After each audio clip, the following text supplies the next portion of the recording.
स्वागत है। आज हम स्टीफन हॉकिंग की बहुत ही मशहूर किताब है समय का संक्षिप्त इतिहास, a brief history of time, उसके जो मुख्य विचार हैं उन पर एक खास चर्चा करने वाले हैं। हाँ, ये वो किताब है जिसने बड़े मुश्किल कॉन्सेप्ट्स को आम लोगों तक पहुंचाया। बिल्कुल। ब्रह्मांड के बड़े बड़े रहस्य, जैसे कि ये समय क्या है, ये स्पेस कैसे बना, शुरुआत कैसे हुई, इन सब को समझने लायक बनाया। तो आज हमारा इरादा यही है कि हॉकिंग के जो सबसे जरूरी आइडियाज हैं उन्हें समझें। मतलब कैसे हमारी सोच बदली ब्रह्मांड के बारे में, हाँ, समय और स्पेस की असलियत क्या है और कैसे साइंस इन गुत्थियों को सुलझा रहा है। बिल्कुल। और हॉकिंग का मकसद भी तो यही था कि साइंस की ये जो जटिल बातें हैं ना, वो सिर्फ वैज्ञानिकों तक ही क्यों रहें। सही बात है। हर किसी को हक है जानने का। उन्होंने एकदम बुनियादी सवाल उठाए। ये यूनिवर्स शुरू कैसे हुआ, खत्म कैसे होगा, क्या साइंस के नियम इसे पूरा समझा सकते हैं? तो चलिए इसी ज्ञान की दुनिया में उतरते हैं। अगर शुरू से देखें तो ब्रह्मांड को लेकर हमारी समझ तो काफी बदली है। बहुत ज्यादा। पहले तो मानते थे कि पृथ्वी ही सेंटर है, सब कुछ उसके चक्कर काट रहा है। हाँ, वो टॉलेमी का मॉडल था, सदियों तक चला। फिर कोपरनिकस आए, उन्होंने हिम्मत दिखाई और कहा कि शायद सूरज केंद्र में है। गैलीलियो ने फिर अपनी दूरबीन से देखकर इसे और पक्का किया, हालांकि उन्हें मुश्किलों का सामना भी करना पड़ा। हाँ, वो तो था। और फिर आए न्यूटन। उनके गुरुत्वाकर्षण के नियमों ने समझाया कि ये ग्रह और तारे चलते कैसे हैं। तो ये एक पड़ाव था हमारी समझ का। बिल्कुल, एक अहम पड़ाव था।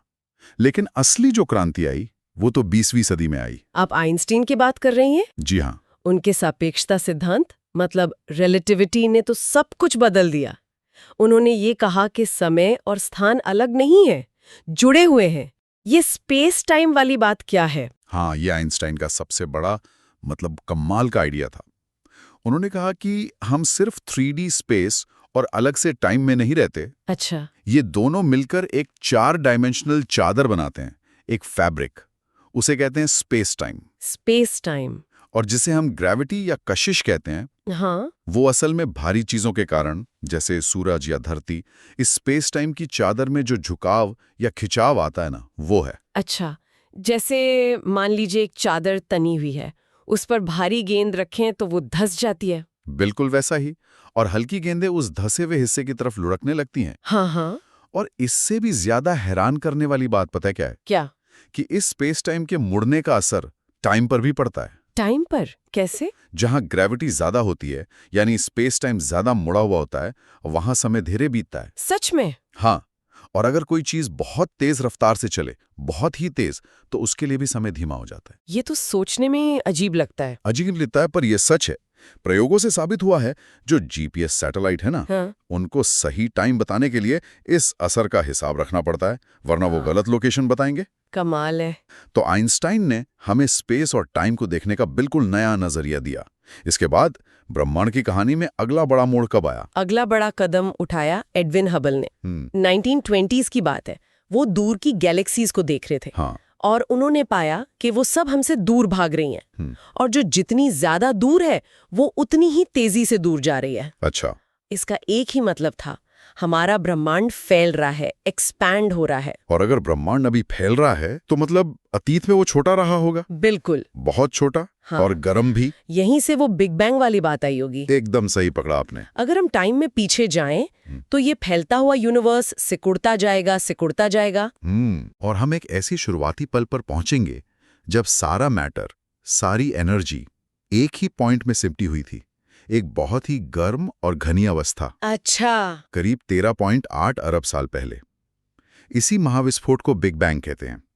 इसी ने स्पेस, टाइम और इस पूरे ब्रह्मांड को जन्म दिया।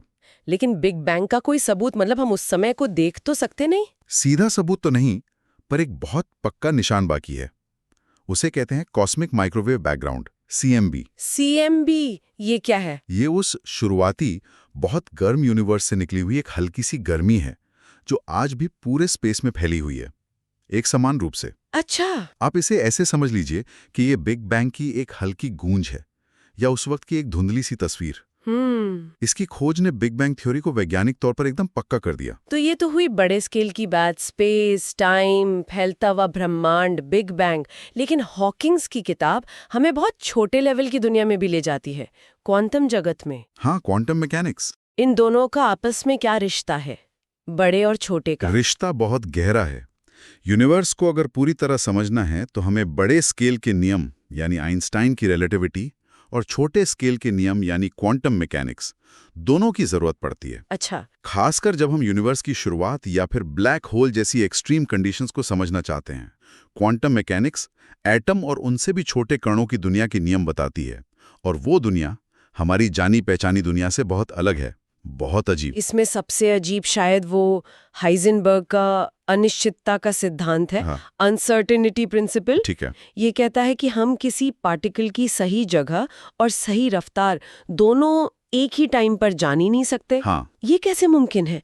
मतलब ये हमारी नापने की कमी है क्या? यही तो मजेदार बात है।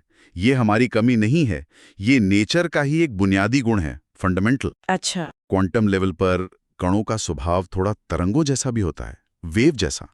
तो आप जितनी सटीकता से उसकी पोजीशन जानने की कोशिश करेंगे, उसकी स्पीड उतनी अनिश्चित हो जाएगी। और अगर स्पीड सटीक जानेंगे तो पोजीशन धुंधली हो जाएगी।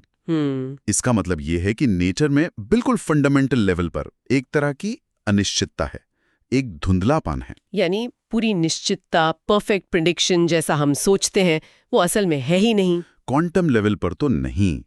क्वांटम मैकेनिक्स हमें यही बताती है कि हम सिर्फ संभावनाओं की, प्रोबेबिलिटीज की बात कर सकते हैं। अच्छा। हम ये नहीं कह सकते कि इलेक्ट्रॉन ठीक यहाँ है, बस ये बता सकते हैं कि उसके किसी जगह पाए जाने की संभावना कितनी है। ये यूनिवर्स की एक बिल्कुल अलग तस्वीर है, संभावनाओं पर आधारित। किताब में मूलभूत कणों और बलों का भी जिक्र है, क्वार्क, इलेक्ट्रॉन और 4 तरह के बल। ये सब क्या है? हाँ, तो हमारी आज की जो समझ है उसके मुताबिक हर पदार्थ कुछ गिने चुने फंडामेंटल पार्टिकल से बना है। जैसे क्वार्क, जिनसे प्रोटॉन और न्यूट्रॉन बनते हैं। हाँ। और लेप्टॉन्स, जैसे कि इलेक्ट्रॉन। और बल, फोर्सेस। और यूनिवर्स में जो कुछ भी होता है वो सिर्फ 4 फंडामेंटल फोर्सेस की वजह से होता है, 4 मूलभूत बल। कौन कौन से? एक तो गुरुत्वाकर्षण, ग्रेविटी, जो हमें जमीन पर रखती है, ग्रहों को घुमाती है। हाँ। दूसरा इलेक्ट्रोमैग्नेटिज्म, बिजली, चुंबक, रोशनी, सब इसी से। तीसरा है स्ट्रॉन्ग न्यूक्लियर फोर्स, जो एटम के न्यूक्लियस को बांधे रखता है। और चौथा है वीक न्यूक्लियर फोर्स, जो कुछ तरह की रेडियो एक्टिविटी के लिए जिम्मेदार है। अच्छा। और फिजिक्स का एक बहुत बड़ा सपना है इन चारों बलों को एक ही थ्योरी में समझना, यूनिफाई करना। और इन्हीं बलों में से ग्रेविटी सबसे ज्यादा रहस्यमयी लगती है, खासकर ब्लैक होल्स के मामले में। हॉकिंग का ज्यादातर काम तो ब्लैक होल्स पर ही था, है ना? हाँ, बिल्कुल। ब्लैक होल एक तरह से आइंस्टाइन की ग्रेविटी थ्योरी का एक एक्सट्रीम नतीजा है। जब कोई बहुत बड़ा तारा सूरज से कई गुना बड़ा, उसकी मौत होती है। हाँ। तो वो अपने ही वजन से अंदर की तरफ ढह जाता है, इतना सिकुड़ जाता है कि वो बहुत छोटा और अविश्वसनीय रूप से घना हो जाता है। और उसकी कशिश इतनी बढ़ जाती है कि रोशनी भी उससे बाहर नहीं निकल सकती, लाइट भी नहीं। बाप रे। और इसी खिंचाव के दायरे की एक बाउंड्री होती है, इवेंट होराइजन। सही कहा, इवेंट होराइजन।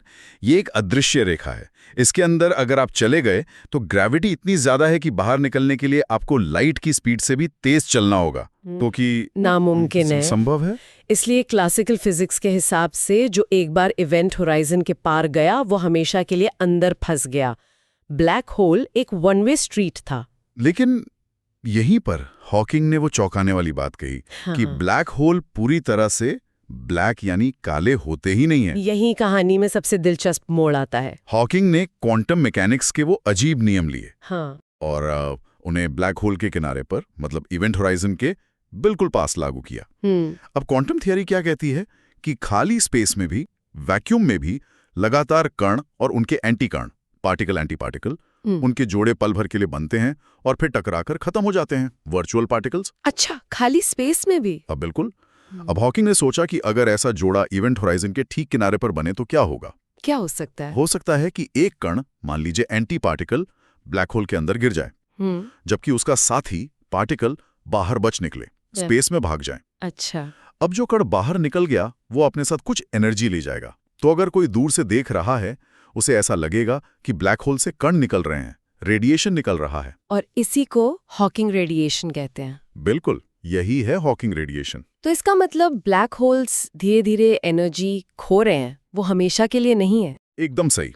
ये रेडिएशन वैसे बहुत धीमा होता है, खासकर बड़े ब्लैक होल्स के लिए, लेकिन ये होता जरूर है। और क्योंकि ब्लैक होल लगातार एनर्जी खो रहा है, उसका मास कम होता जाता है और अरबों खरबों साल बाद वो पूरी तरह इवेपोरेट होकर, मतलब वाष्पित होकर गायब हो सकता है। ये तो कमाल की खोज है। तो इसका असल मतलब क्या है? ये इतनी बड़ी बात क्यों मानी जाती है? ये बहुत बड़ी बात है, इसलिए क्योंकि हॉकिंग रेडिएशन पहली ऐसी चीज थी जिसने फिजिक्स के दो सबसे बड़े स्तंभों को, आइंस्टाइन की जनरल रिलेटिविटी जो ग्रेविटी और बड़ी चीजों को समझाती है, हाँ। और क्वांटम मैकेनिक्स जो छोटी चीजों और बाकी फोर्सेस को समझाती है, इन दोनों को एक साथ जोड़ने की कोशिश की। अच्छा। ये उन दोनों थ्योरीज को मिलाने की दिशा में एक बहुत बड़ा इशारा था, और इन दोनों को मिलाना ही फिजिक्स की सबसे बड़ी चुनौती है। वो जो थ्योरी ऑफ एवरीथिंग की बात करते हैं, हाँ, उस पर आएंगे। ये उस खोज में एक मील का पत्थर था। थ्योरी ऑफ एवरीथिंग पर लौटेंगे जरूर, पर पहले ब्रह्मांड के भविष्य की बात कर लेते हैं। अगर शुरुआत बिग बैंग से हुई तो अंत कैसे होगा? देखिए, इसका जवाब इस बात पर निर्भर करता है कि यूनिवर्स में कुल कितना मैटर और एनर्जी है। खासकर वो रहस्यमयी डार्क एनर्जी जिसके बारे में हमें ज्यादा पता नहीं, पर वो यूनिवर्स के फैलाव को तेज कर रही है। अच्छा। अभी जो हमें संकेत मिल रहे हैं उनके हिसाब से सबसे ज्यादा संभावना यही लगती है कि यूनिवर्स हमेशा फैलता ही रहेगा। गैलेक्सीज एक दूसरे से और दूर होती जाएंगी, तारे बुझ जाएंगे, ठंडे पड़ जाएंगे, और आखिर में यूनिवर्स एक बेहद ठंडा, अंधेरा और खाली स्पेस बन जाएगा। इसे बिग फ्रीज या हीट डेथ कहते हैं। कोई और संभावना भी है, जैसे सब कुछ वापस से मिट जाए? हाँ, एक संभावना पहले सोची जाती थी, बिग क्रंच, कि अगर यूनिवर्स में बहुत ज्यादा मैटर हुआ तो ग्रेविटी इस फैलाव को रोक देगी और फिर सबको वापस खींच लेगी। सब कुछ फिर से एक पॉइंट में सिमट जाएगा। बिग बैंग का ठीक उल्टा। लेकिन अब वो कम लगता है। हाँ, डार्क एनर्जी की खोज के बाद इसकी संभावना बहुत कम लगती है। और हाँ, एक और रोमांचक पर फिलहाल काफी हद तक काल्पनिक विचार है मल्टीवर्स का। मल्टीवर्स मतलब बहुत सारे ब्रह्मांड? हाँ, कि शायद हमारा यूनिवर्स अकेला नहीं है। हो सकता है ऐसे अनगिनत और यूनिवर्स हो जिनके अपने अलग नियम हो, अपनी अलग फिजिक्स हो। ये बस एक आइडिया है अभी, पर सोचने में मजेदार है। ब्रह्मांड की एक और पहेली है टाइम, समय। हम हमेशा इसे आगे बढ़ता हुआ ही क्यों महसूस करते हैं? अतीत याद रहता है, भविष्य नहीं।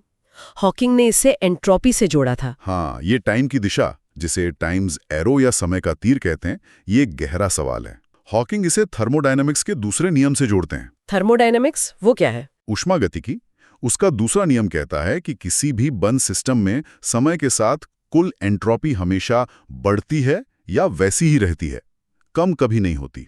एंट्रोपी मतलब अव्यवस्था, बिखराव। हाँ, एक तरह से अव्यवस्था या बिखराव की माप। इसे किसी आसान उदाहरण से समझाएंगे? जरूर। सोचिए, आपके पास एक साबुत कप है। ये एक व्यवस्थित अवस्था है। अब वो गिरकर टूट गया, टुकड़े बिखर गए। हाँ। तो चीजें व्यवस्थित से अव्यवस्थित हो गईं, बिखराव बढ़ गया, मतलब एंट्रोपी बढ़ गई। ठीक है। लेकिन क्या आपने कभी देखा है कि बिखरे हुए टुकड़े अपने आप जुड़कर वापस साबुत कप बन जाएं? नहीं, वो तो नहीं देखा। कभी नहीं होता। इसी तरह माना जाता है कि यूनिवर्स बिग बैंग की एक बेहद व्यवस्थित, कम एंट्रोपी वाली अवस्था से शुरू हुआ था, और तब से लगातार ज्यादा अव्यवस्थित होता जा रहा है। एंट्रोपी बढ़ रही है। अच्छा। और एंट्रोपी का ये लगातार बढ़ना ही हमें मनोवैज्ञानिक तौर पर, मतलब साइकोलॉजिकली, समय के आगे बढ़ने का एहसास दिलाता है। हम अतीत को याद रख सकते हैं जो कम एंट्रोपी की अवस्था थी, पर भविष्य का ठीक ठीक अंदाजा नहीं लगा सकते क्योंकि वो ज्यादा एंट्रोपी की तरफ जा रहा है। ये दिलचस्प है। किताब में वॉर्म होल्स और टाइम ट्रैवल जैसी चीजों का भी जिक्र आता है। क्या स्पेस टाइम में ऐसे शॉर्टकट वाकई हो सकते हैं? वॉर्म होल्स ये आइंस्टाइन के समीकरणों के गणितीय समाधान हैं, थियोरेटिकल हैं। ये स्पेस टाइम में ऐसी काल्पनिक सुरंगें हो सकती हैं जो यूनिवर्स के दो बहुत दूर के हिस्सों को, या शायद दो अलग अलग समयों को जोड़ दें। मतलब टाइम ट्रैवल? सिद्धांतिक रूप से हाँ, ये टाइम ट्रैवल का रास्ता खोल सकते हैं। सुनने में तो बहुत रोमांचक लगता है, लेकिन क्या इसमें कोई दिक्कतें नहीं है? दिक्कतें बहुत सारी हैं। पहली बात, हमें पता ही नहीं कि वॉर्म होल असल में होते भी हैं या नहीं। कोई सबूत नहीं है। अगर होते भी हैं तो शायद बनते ही खत्म हो जाते होंगे, बहुत अनस्टेबल। उन्हें खुला रखने के लिए एक खास किस्म के एग्जॉटिक मैटर की जरूरत होगी, नेगेटिव एनर्जी वाले मैटर की, जिसका भी कोई सबूत नहीं है। और फिर वो लॉजिकल प्रॉब्लम्स भी तो है। हाँ, तार्किक मुश्किलें, जैसे वो ग्रैंडफादर पैराडॉक्स। अगर आप अतीत में जाकर अपने जन्म से पहले ही अपने दादाजी को कुछ कर दें तो आप कैसे पैदा होंगे? आपका अस्तित्व ही खत्म हो जाएगा। हाँ, ये तो गड़बड़ है। इन वजहों से ज्यादातर वैज्ञानिक टाइम ट्रैवल को फिलहाल साइंस फिक्शन ही मानते हैं। आखिर में हॉकिंग्स ने बार बार एक थ्योरी ऑफ एवरीथिंग यानी परम सिद्धांत की खोज पर बहुत जोर दिया। एक ऐसा सिद्धांत जो सब कुछ समझा दे। हाँ, यही फिजिक्स का अल्टीमेट गोल है, सबसे बड़ा सपना। एक ऐसा अकेला मुकम्मल सिद्धांत खोजना जो यूनिवर्स के सभी कणों और सभी चारों fundamental forces gravity, electromagnetism, strong और वीक न्यूक्लियर फोर्स सबको एक साथ समझा सके। ये वो थ्योरी होगी जो आइंस्टीन की रिलेटिविटी और क्वांटम मैकेनिक्स को एक ही फ्रेमवर्क में, एक ही गणित में पिरो देगी। और अगर ऐसा सिद्धांत मिल गया, मान लीजिए मिल गया, तो उससे क्या हासिल होगा? उम्मीद है कि वो यूनिवर्स के सबसे गहरे राज खोल देगा, जैसे बिग बैंग असल में कैसे शुरू हुआ, उसके पहले क्या था, ब्लैक होल के बिल्कुल सेंटर में सिंगुलैरिटी में क्या होता है, डार्क मैटर और डार्क एनर्जी की असलियत क्या है। इतिहास। ये किताब हमें यूनिवर्स की एक वाकई हैरत अंगेज सैर कराती है। बिल्कुल। पुरानी सोच से लेकर आइंस्टाइन के स्पेस टाइम, बिग बैंग की वो गूंज, क्वांटम की अजीब दुनिया, रहस्यमयी ब्लैक होल्स और समय के तीर तक, सब कुछ। और ये दिखाती है कि कितना मुश्किल विज्ञान भी समझाया जा सकता है। हाँ, ये किताब मुश्किल साइंस को आसान बनाने की एक शानदार कोशिश है। बिल्कुल। और यह हमें याद दिलाती है कि इंसान की ये जो जानने की इच्छा है, ये जो जिज्ञासा है और सवाल पूछने की आदत, यही हमें आगे ले जाती है। हॉकिंग का काम हमें यही प्रेरणा देता है कि हम यूनिवर्स के रहस्यों से डरे नहीं, उन्हें समझने की कोशिश करते रहें, चाहे वो कितने भी उलझे हुए क्यों ना लगें। और जाते जाते एक सवाल सोचने के लिए छोड़ जाते हैं। बताइए। हमने बात की कि हॉकिंग रेडिएशन से ब्लैक होल इवेपोरेट हो सकते हैं, खत्म हो सकते हैं। हाँ। लेकिन अगर ब्लैक होल में गिरी चीजों की सारी इंफॉर्मेशन, वो क्या था, कैसे बना था, उसकी सारी जानकारी अगर वो इस इवेपोरेशन में हमेशा के लिए नष्ट हो जाती है, तो ये क्वांटम फिजिक्स के एक और बहुत ही बुनियादी नियम का उल्लंघन होगा। वो नियम कहता है कि जानकारी, इंफॉर्मेशन कभी नष्ट नहीं होती। अच्छा। इसे कहते हैं ब्लैक होल इंफॉर्मेशन पैराडॉक्स, और ये आज भी फिजिक्स की सबसे बड़ी अनसुलझी पहेलियों में से एक है। सोचिएगा जरूर इस बारे में।